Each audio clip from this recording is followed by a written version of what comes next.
Hey guys, I want to do a quick video about a few things I learned recently that are helpful for advanced players. So first and foremost, let's talk about Vikings. Viking is that event where you essentially reinforce somebody else, and any troops you have at your own base will kill the enemy troops and decrease the points that your clan will get total, or your alliance get total, or you'll get total. Actually, it's really what other people are that are reinforcing you. They're the ones that lose points. But there's one little thing I didn't know about this, and this is something that I believe it was Papa that showed us this, but it could have been Tiger and it could have been a couple other people. But I heard it from Papa, and I think that he's the one that figured this out. Essentially, if you were like me and you have a squad of like 1 million troops, right? It's pretty much impossible to get all your troops out. So almost necessarily you're going to have some troops back in your base. But one thing I didn't know that they figured out is that if you have all archers in your base, for whatever reason, archers don't kill Vikings. So it won't count against your total, it won't count against the points that your people reinforcing you'll get. It's really weird, and I have no idea why it's like that, but it's absolutely true. For whatever reason, archers don't kill Vikings.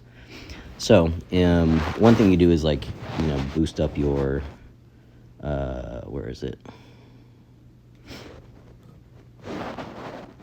It's the one where you can boost up your capacity for how many troops you send out, deployment capacity. So you can do this to boost up how many you get out there. But if you have leftover like me, if you keep 100% archers at your base, they will not kill the Vikings, and the people reinforcing you will not lose points. So that was the first thing I found was kind of interesting.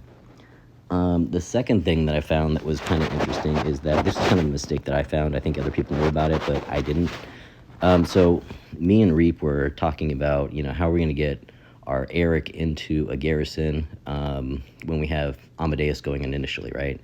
So if we have to do this by ourselves, because I can get him in or he can get me in, but bottom line is that if we get in there, if we have to do it by ourselves, we have to get in with Amadeus, then put somebody else as the rally lead or the garrison lead, then pull ourselves out, switch gear, switch heroes, and then get in there. Because, for me, my gear is all based on these 3 characters, right? So I have a set of infantry, I have a set of archer, and I have a set of cavalry, right? But if you want to get, for him, his gear is nothing right now, right? But what I learned is that, I was doing it was a kind of an accidental thing. I was running a rally, and I was going to switch out my gear for Hildy for Jabal, because I wanted to see if Jabal would get me more points than Bear or not, because she's, pure offense, right? Side note, she didn't, but it was because Hildy is maxed out and Jabal isn't. But it was pretty close. But anyways, I digress. Hildy had gone out with all my good gear, and then I switched it while she was out on the march. And when she landed, the gear that she had switched over with it. So you can actually send your garrison, get it full, pull it out, just switch heroes, and then send them the march. And while they're marching, you could do the gear switch, so it kind of saves you some time there. So just a little hint there. All right, last little thing I learned that is pretty annoying. It was to me, at least. So I had just hit the red gear, right? So I was going to go to the imbuement. You know how it is, where it's typically offense, defense, right? They switch it up on you, though. So for this, when I imbue this goes to attack.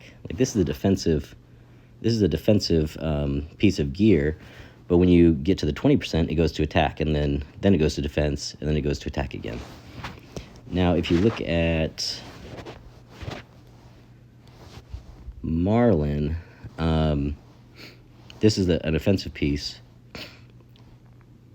And actually, I have to show it to you a different way because I don't have it ready to go. So I actually saved this over here somewhere, starred. All right.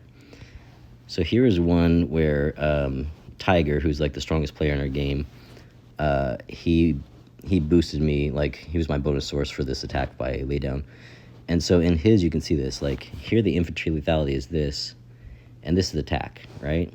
So the helmet is an attack gear, and when you get to imbuement, it starts with attack. Now, this is defensive gear, and when you get here, it's a defensive thing. But here, when you go to this chest piece, which is defensive typically, the imbuement goes to attack. And here, when you go with this boot, which is typically offensively, this goes to defense. So I just want to point this out, because if you have any desires of like planning out how you want that bonus to hit, you just want to make sure you get the right piece. Like if you want attack, you want to do the helmet. If you want to do defense, you want to do the glove. And then these things are the ones that are mixed up, where it's like it's defensive gear, but then you get the bonus of attack. It's offensive gear, but then you get the bonus of defense. So just something to keep in mind. And this is true for all of them. You can see here in Tiger's gear here. Faceplate goes to attack. That's attack. And then here, it's defense.